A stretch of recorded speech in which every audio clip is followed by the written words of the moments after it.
At eto na nga, nagsisimula na nga kami magluto habang hinahantay namin ang aming estudyante na aming pinapaaral. Kasi nga, sabi nga namin ay pagdating ng panahon, pag ikaw ay tapos na ng pag-aaral, ikaw naman magpaaral sa amin. Hindi Charot. naman kasi bawal ang magiging ambisyosa, charot lang mga kapalangga. Pero sa totoo lang, minsan mag-ambisyon din Kahit tayo. Nag-i-imagine lang tayo, at least mayroong imagination ng nagaganap, charot. At ayan nga, habang nga kami ni Biday di na lang nandito sa kusina at tinantay namin yung kasama namin ay syempre kunyari nagtulong-tulong ako sa kanya pero hindi naman ganun ang nangyayari, Kasi guys. nga, Ang sabi ko nga dito sa kasama ko kay Biday di ay ikaw muna bahala dyan magluto kasi magmekos-mekos muna ako ng harina para gagawin kong kubos ng aking asawa. kasi nga naman mga kapalangga, hindi naman pwede na kami lang ang lalapang tapos yung asawa ko titingin sa amin. At O, diba? habang Nagmamaritisan nga kami ni Biday di ay naghugas nga ako ng kaldero para dyan ako magluto ng aking kubos. Kasi nga naman, bala ko nga naman magluto ng kubos para kay mister kasi nga akala ko hindi siya kakain ng kanin. Charot. Kaya naman lugi talaga yung kaibigan ko dahil kapag pumunta talaga dito sa bahay ay diretso talaga sa kusina kasi nga kung hindi sila dediretso ng kusina lahat kami magugutom. Maswerte na lang ako dahil nagkaroon nga ako ng mga kaibigan na masisipag magluto. Kaya nga naman kahit anong gawin kong diet ay hindi ako papayat.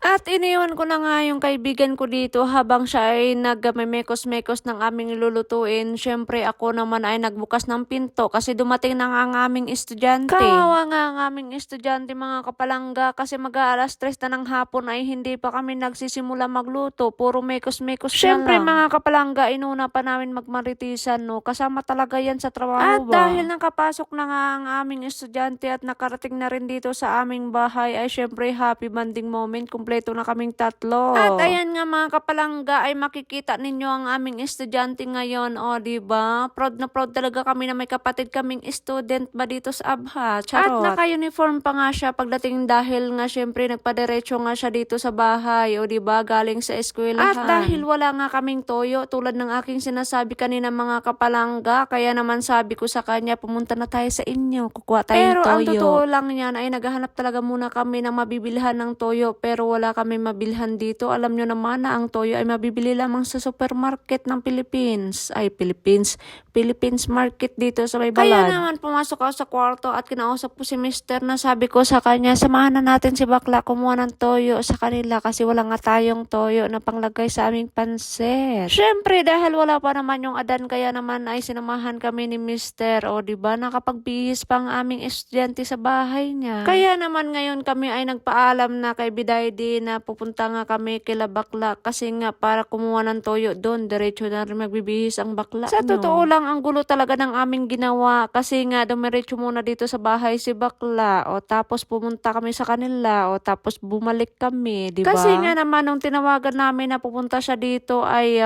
pauwi na siya mga kapalangga. Kaya naman sabi namin dumiretso na dito sa bahay kasi iniisip nga namin bibili na lang kami ng tuyo dyan sa tabi-tabi. Pero sa totoo lang kung dyan ka lang sa tabi-tabi bibili ay wala ka naman talaga mabibili, charot. Kay layo-layo naman kasi dito ng balad mga kapalangga dito sa Abha, no? Hindi yun easy. Nagpaalam lang naman kami na aalis kami at kukuha kami ng toyo kila bakla. Bakit naman ito si Biday din nagsasayaw sa tuwa?